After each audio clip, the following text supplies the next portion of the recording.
I'm not gonna lie to you, I don't know if I know how to take a screenshot on my phone. Like you swipe your phone sideways and it like shows you, it's like, oh, Bixby. And it keeps asking me all these questions. I have no idea what it does. Can I delete it? Does anyone know? Like, can I remove it from my phone? Because I keep getting notifications and I don't get it. I'm Jacqui Frank. I am head of production for Business Insider today. And I've switched to Samsung from Apple. I had iPhones for about a decade, and I had never really reevaluated that decision too seriously. I just kept getting iPhones. So I had the 3, the 4, the 5, the 7, and the 8. The change was really in the latest batch of iPhones. Didn't have anything that I wanted. It was nothing that impressed me. I don't care about animojis. I don't care about augmented reality. I don't care about live photos. I have no customization, and so I decided to get the S10 because it has a better camera, it has a bigger screen, it has more processing power, and if I'm paying money for something, why shouldn't I have the best version? Everyone who has an iPhone is mad that I've decided to like give up on iPhone because it's like some kind of cult of iPhone. And everyone who has an Android is furious with me that I like willy-nilly decided to join them because it's this cult of Android. Like apparently I'm not allowed to like change my mind at any point, which is something I didn't know.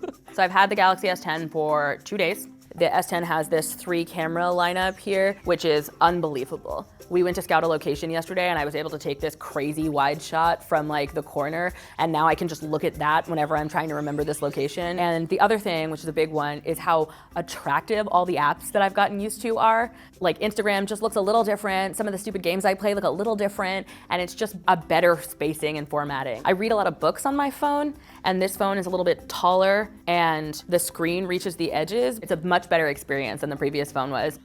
I was surprised by how many apps aren't available as far as Android versus iPhone. One of the obvious apps that I couldn't get on the Android versus the iPhone was Rent the Runway. And someone in the office actually told me that there's like a workaround that I can get it directly from Rent the Runway. But also, it's never been that hard before. Like I used to be able to just go on the App Store and be like, okay, I'd like to download that app, thank you, and it was done. I feel like right now it's a very serious mix between I'm stupid and I don't know how my phone works, and it's also not as intuitive as what I was used to. I think it's like a solid like balance between those two things right now, and once I get a handle on at least one of those parts, maybe I'll be able to figure it out.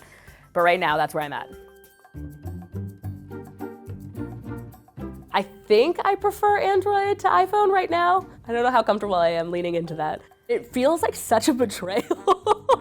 I definitely expected to fall in the category of being like, what's the deal with Android? Why do people like it so much? Desperately trying to get my iPhone back. Now give me back my iPhone. And that's just not how I feel. So some of the big things that I like about this phone are the customizations. I feel with an iPhone, most of the stuff that you can change, you really only have in either or. And for this phone, I feel like I have so many options. You can have the phone like light up when you get a text notification. You can change everything about that animation. You can have it go in a different way. You can change the color of it, and you can customize it for each app. So right now all my text notifications are purple, and I'm obsessed with it. And I actually was legitimately overwhelmed by how many options I had for the kinds of widgets I could put on my front screen that I gave up after putting on 2. And I like that like as soon as I turn my phone on is the time, the weather, and how many steps I've taken, which are the things that I like sometimes look at my phone to know. And then big obvious one is that this has a headphone jack. While I was on vacation last week, I could both charge my phone and listen to music at the same time. I'm super impressed with the camera on this phone. It just was able to capture the colors in the sky and the sand really beautifully, and it did a great job focusing on the fish that I was trying to take pictures of. It really shouldn't have been able to pick up this beautiful, warm pink tone of the food that I was eating, and the picture just came out phenomenal. One of the gestures I really like is the one where you can swipe to call or send messages. Sometimes I can like easily just click on that, send a text, and be like, did you mean to call me? And I like that it pulls that up right away.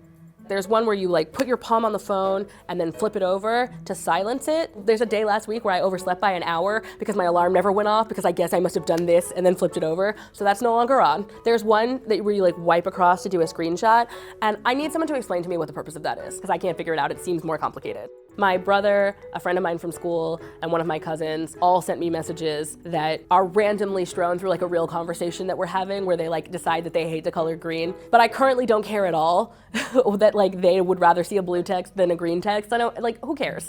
I understand a lot of Android loyalty in a way that I've never understood before, which is that I know a few people who have been dedicated Android users. They've always had an Android phone. They've never wanted to switch to iPhone. I never felt quite that same level of devotion to my iPhone, and I can almost see it with my Android, which I think means I really like it. I'm really working on getting my attitude to be like, oh, I don't like this, can I fix it? And I'm excited to get to a point where I'm as comfortable and confident with this phone as I ever was with my iPhone.